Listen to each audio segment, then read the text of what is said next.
शराब पर प्रतिबंध लगाया जा सकता है।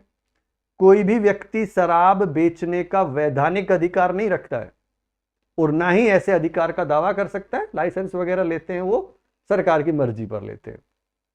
हाँ, लेकिन औषधि के उद्देश्य से इसका उपयोग किया जा सकता है, तो वो नीति निर्देशक तत्व की इस परिधि में या इसके उल्लंघन की परिधि में नहीं आएगा।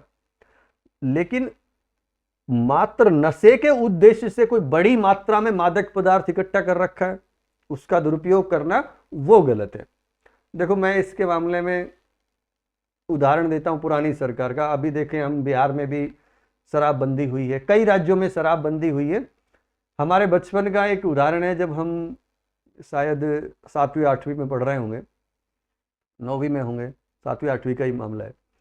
बंसीलाल की सरकार थी हरियाणा में, और बंसीलाल एक बहुत ही प्रसिद्ध कांग्रेसी नेता रहे हैं, देश के रक्षा मंत्री भी रहे हैं, रेल मंत्री भी रहे हैं, 3-4 बार हरियाणा के मुख्यमंत्री भी रहे हैं।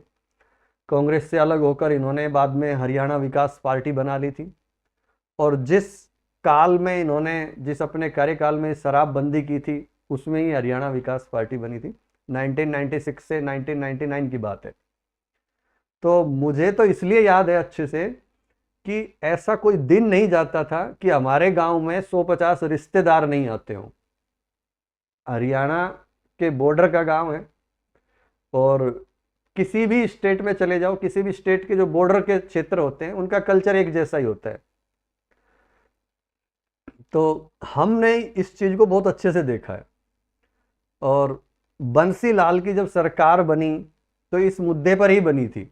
जब बंसीलाल ने प्रचार किया नई पार्टी बना के, तो अपने प्रचार में सबसे अहम बात ये की उन्होंने कि हम सत्ता में आएंगे तो शराबबंदी करेंगे। औरतों ने इसको अच्छा समझा कि ये तो बढ़िया बात है, ये तो सारे दिन पिया रहता है, अब इसके अकल ठिकाने लग जाएगी, मैं तो बंसीलाल की पार्टी को वोट दूंगी। महिलाओं ने, और काफी कुछ, केवल महिलाओं के आधार पे तो नहीं बनेगी सरकार, लेकिन बड़े स्तर पर कहने की बात है कि महिलाएं इससे खुश हुई। परिवार, जो लोग शराब का सेवन नहीं करते थे वो तो समर्थन करते ही थे। वैसे भी बड़ा चेहरा था हरियाणा में, बंसीलाल का बड़ा नाम रहा है, विकास पुरुष कहा जाता है, बिजली वगैरह के क्षेत्र में बहुत बड़े स्तर पे काम किए हुए हैं। तो छोटा मोटा चेहरा तो था नहीं कि एक शराब का ही मुद्दा था। लेकिन कुल मिलाकर महिलाओं ने इस आधार पे वोट दिया कि बढ़िया है, इसका कलेश कट जाएगा, ये बंद हो जाएगी, तो फिर कहां से पिएगा। अब आश्चर्य की बात तो यह है कि जिस मुद्दे पर सरकार आई थी उसी मुद्दे पर सरकार चली गई। जब वहां शराबबंदी लगी तो लोग ये बॉर्डर के गांव में जाके पीना शुरू कर दिया। तो महिलाओं का ये कहना था, ये तर्क था कि पहले तो अपने घर पे ही पड़ा रहता था पी के, कहीं पड़ा है गली में तो अपने को उठा लाते थे, अब तो ये भी नहीं पता रहता कि कहाँ पड़ा है। तो वो भी मुद्दा बना और बाद में इनकी सरकार चली गई। तो एक तो ये मुद्दा था। और आजकल तो हम देखते हैं कि सरकार को अच्छी तरह से नॉलेज हो गई है। बहुत कम सरकार हैं जो शराब पर नियंत्रण लगाती है। उनको ये अच्छे से एहसास हो गया कि शराब पीने वाला व्यक्ति तो राज्य की अर्थव्यवस्था में महत्वपूर्ण योगदान करता है। कोविड-19 में हमने अच्छे से देखा, लॉकडाउन में जब सब कुछ बंद कर दिया था और जैसे ही शराब की बिक्री को छूट दी थी तो सबने वो नज़ारा देखा था। लंबी लंबी लाइनें लगी हुई है ठेकों पर, लोग ऐसे टूट कर पड़े जैसे मानो कि अंतिम सांस बची हुई है और अगर ये चीज़ नहीं मिली तो हम तो चल बसे होते। और फिर अखबारों की खूब सुर्खियां बनी और खूब चुटकुले बने इस पर। जो शराब पीने वाले लोगों ने खूब ये तर्क दिया अपनी तरफ से कि भाई हम तो, सरकार की अर्थव्यवस्था बिगड़ी हुई है इसलिए शराब पी रहे हैं, सरकार की अर्थव्यवस्था में सहयोग कर रहे हैं, हमारा तो बहुत बड़ा योगदान है, हमारे आधार पर ही अर्थव्यवस्था टिकी हुई है। और उस समय आंकड़े भी अखबारों में प्रदर्शित होते थे कि आज पहले दिन शराब से 50 करोड़ का कलेक्शन हुआ, टैक्स मिला, आज इस स्टेट में इतना टैक्स मिला, पूरे देश में इतना कलेक्शन हुआ। तो पीने वाले को ये मुद्दे मिले, उनको जवाब देने का, तर्क देने का एक मुद्दा मिल गया था। चलो वो तो एक अलग बात है। बाकी कुल मिलाकर ये जो हमारा अनुच्छेद 47 है, इसमें लोगों के पोषाहार स्तर को, जीवन स्तर को ऊंचा करने के लिए, लोगों के स्वास्थ्य को सुधारने के लिए ये प्राथमिक कर्तव्य माने, ये राज्य की ड्यूटी है। और जो मादक पेय पदार्थ है उन पर प्रतिबंध लगाने का प्रयास करे। सरकार के द्वारा ऐसे ही कई कार्य किए गए हैं, जैसे कि मिड डे मील योजना चलाई गई है पोषाहार स्तर को सुधारने के लिए। खाद्य सुरक्षा अधिनियम बनाया गया 2013 में। मनरेगा को लागू किया हुआ है। बिहार में शराबबंदी या कई राज्यों में शराबबंदी के उदाहरण देखने को मिलते हैं। हरियाणा का हमने जिक्र ही किया है। राष्ट्रीय ग्रामीण स्वास्थ्य मिशन योजना है जो चली रही है अब भी। पल्स पोलियो कार्यक्रम की सफलता भी एक बहुत बड़ा उदाहरण है।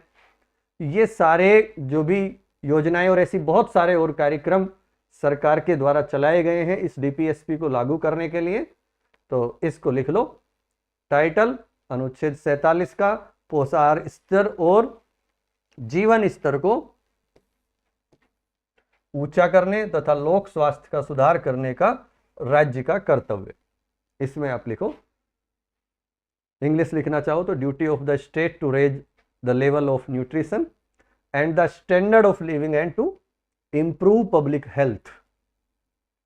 आगे लिखो, राज्य अपने लोगों के पोषाहार स्तर और जीवन स्तर, पोषाहार स्तर के ब्रैकेट में आप लेवल ऑफ न्यूट्रिशन लिख सकते हो, जीवन स्तर में लिख सकते हो स्टैंडर्ड ऑफ लिविंग को ऊंचा करने और लोगों के स्वास्थ्य के सुधार को अपने प्राथमिक कर्तव्यों में मानेगा।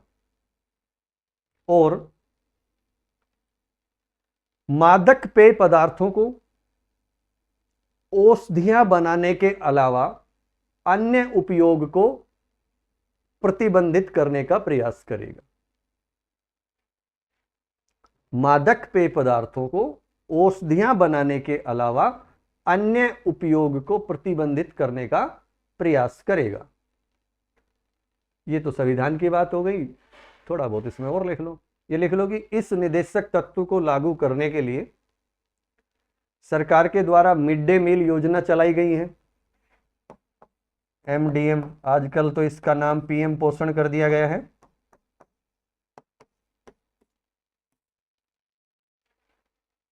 इस निदेशक तत्व को लागू करने के लिए सरकार के द्वारा मिड डे मील योजना चलाई गई या पीएम पोषण भी लिख सकते हो। और एक दो योजना लिख लो, खाद्य सुरक्षा अधिनियम 2013,